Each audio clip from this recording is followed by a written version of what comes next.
Oui et sans doute parce que, on avait les talons dans le vide et la mort aux trousses, qu'on n'a pas eu d'autre choix que d'avancer et en voyant ces images, l'histoire des 2 Quépers, en voyant justement, cette mort aux trousses incarnée par ces 4 enfants et tout ce qui s'est passé depuis. Alors, c'est vraiment un ascenseur émotionnel parce qu'en même temps, on se dit, que tous ces essais qui sont en cours,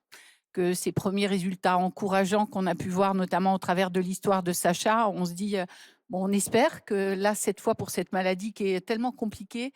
tellement difficile à vaincre, c'est pour ça qu'on a des succès dans d'autres pathologies et puis en même temps, quand je regardais tout à l'heure, je pensais à un jeune Franck Charpentier, dont son papa m'a encore, passé un coup de fil il y a pas très longtemps pour me dire que ce jeune qui avait témoigné dans le Téléthon en 2005, il s'est éteint et hier avaient lieu ses obsèques, le jour du lancement du Téléthon. Son père de me dire: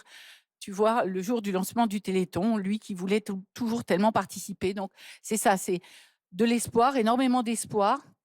des victoires. On n'a pas arrêté de parler depuis hier aussi de ces victoires autour d'Ibrahima, 3000 enfants traités dans la métrophie spinale, de Jules, des succès, 5% des maladies rares pour lesquelles aujourd'hui il y a des succès. Et puis en même temps, c'est tout le paradoxe, c'est de se dire que d'autres continuent de partir. Et dans cette maladie si compliquée, c'est vrai que c'est forcément toujours extrêmement bouleversant.